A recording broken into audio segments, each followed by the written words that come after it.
Hi guys, welcome to Mupare Training Academy. எல்லாரும் SI தேர்வு நேத்து எழுதிட்டு வந்திருப்பீங்க. ரொம்ப ரொம்ப ரொம்ப ரொம்ப ரொம்ப ரொம்ப நல்லா பண்ணிருப்பீங்க நான் நம்புறேன். சோ நீங்களுமே நம்புங்க. நம்ம பண்ணது ஒரு பெஸ்ட் அட்டெம்ப்ட் அப்படின்றது மாதிரி நம்புங்க. சோ வெளியில வந்ததுக்கு அப்புறமா தான் நிறைய பேர் அதோட ஃபீட்பேக் எல்லாம் ரியலைஸ் பண்ணிருப்பீங்க. சோ பாப்போம் என்ன வருதுன்றத கட் ஆஃப். ஆனா கட் ஆஃப் நம்ம ஒன்னு சொல்லணும்ல. சோ நம்ம வந்து கண்டிப்பா ஒரு predictable cut off answer key வந்ததுக்கு அப்புறமும் சொல்லலாம். அதுக்கு முன்னாடி நம்ம ஒரு போலிங் வைக்கிறேன். சோ நான் போலிங் ஒன்னு வைக்கிறேன். ஓகேவா? நேர்மையா ஓட்டு போடுங்க. தயவு செஞ்சு நேர்மையா ஓட்டு போடுங்க. 2026 இந்த கேள்வித்தாளுக்கு பதிலடி கொடுக்க போறிய நேரமாவும் இருக்கலாம், இல்ல வரக்கூடிய மாணவர்களான உங்களுடைய எதிர்காலம் அமைய போறதா இருக்கலாம். அப்ப ஓட்டு போட்டு ஒரு நல்ல அரசாங்கத்தை தேர்ந்தெடுக்கணும் முடிவு பண்றல, அதுக்கு இந்த ஓட்டு ரொம்ப நேர்மையா இருக்கணும்ல. சோ இந்த ஓட்டுல இருந்தே அப்ப நம்ம ஸ்டார்ட் பண்ணுவோம். சோ இந்த ஓட்டை கொஞ்சம் நேர்மையான ஓட்டா பதிவிடுங்க. என்ன பதிவிட போறீங்க அப்படின்னு பாத்தீங்கன்னா, நான் வந்து ஒரு போல் போடுறேன். ஆண்கள் பெண்கள்னு தனியா போடுறேன். ஆண்கள் ஆண்கள்லயும் பெண்கள் பெண்கள் பிரிவிலையும் போடுங்கமா. அப்பதான் கட் ஆஃப் நம்மளால கரெக்டா ப்ரெடிக்ட் பண்ண முடியும். சோ நம்ம எந்த அளவுக்கு ஸ்டாண்டர்டா ஒரு கொஸ்டின் பேப்பர் அவுட்புட்டை கொடுத்துருக்கோம், சோ அது எந்த அளவுக்கு ரிஃப்ளெக்ட் ஆயிருக்கு, எந்த அளவுக்கு அதனுடைய இது இருந்திருக்குன்றத வந்து அந்த ஓட்டிங்ல தான் நமக்கு தெரிய வரும். சோ ஓட்டிங் வந்து நான் மார்க்ஸ் வந்து வைக்கிறேன். எந்தெந்த மார்க்ஸ் வந்து பேஸ்ட் ஆன் அப்படின்னு சொல்லிட்டு அபோவ் எவ்வளோ, இதுக்கு எவ்வளோ, இடைப்பட்ட ரேஞ்ச் எவ்வளோன்னு வைக்கிறேன்.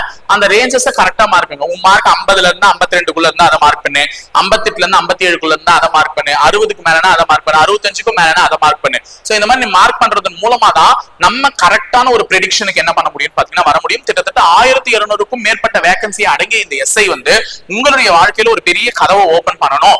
நீங்க அந்த எஸ்ஐன்ற கதவுக்குள்ள உள்ள போனோம்னா நீங்க போடக்கூடிய ஓட்டு வந்து நல்லதா இருந்ததா நம்ம அடுத்த கட்ட வேலைக்கு நம்ம ஆரம்பிக்க போறோம். சும்மா நம்ம உட்காந்து வேடிக்கை பார்த்துட்டு இருக்க முடியாதுல. இன்னைக்கு எக்ஸாம் நான் நல்லா பண்ணிட்டேன்னு ஒரு திருப்தி இருந்ததுன்னா அந்த திருப்தி அடுத்தடுத்த வேலைகள்ல தொடரணும்னா நீ வந்து கொடுக்கக்கூடிய முயற்சி தான் இருக்கணும். சோ நாங்க போட்ட ஆன்சர் எல்லாம் பார்த்திருப்ப, கரெக்டா பார்த்திருப்ப, சக்சஸா அமைஞ்சிருக்கும். சோ அதை வச்சு உன்னால இது வந்து நம்மளுடைய ஃபைனல் ஆன்சரை பொறுத்து வரக்கூடிய கட் ஆஃப் கிடையாது.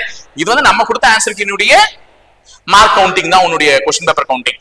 நீ ஃபைனல் ஆன்சருக்கு வந்ததுக்கு அப்புறம் பாத்துக்கலாம். ஏதாவது 2-3 ஆன்சர்ஸ் சேஞ்ச் ஆகலாம், பட் மேக்ஸிமம் சேமா தான் இருக்கும். பாத்துப்போம் என்னன்ட்டு.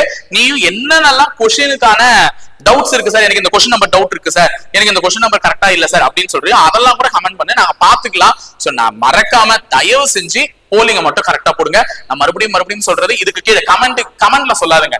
எல்லா கமெண்ட்டையும் வாசிச்சுட்டு நம்ம தனித்தனியா பிரிச்சு எழுத முடியாது. அதனாலதான் அங்க போடுறோம். சோ அங்க போய் உங்க கமெண்ட் போல் போடு, அதை வச்சு நம்ம ஒரு கட் ஆஃப் ப்ரெடிக்ஷனுக்கு வரலாம். கம்யூனிட்டி வைஸ் எனக்கு தேவை கிடையாது. ஏன்னா கம்யூனிட்டி வைஸ்ன்றது நம்ம ப்ரீவியஸ் இயர்ல வந்திருக்கக்கூடிய அனாலிசிஸ் வச்சு நம்ம என்ன பண்ணலாம், டீகோட் பண்ணிக்கலாம். சோ அது நமக்கு இப்ப பெரிய தாக்கத்தை ஏற்படுத்தாது.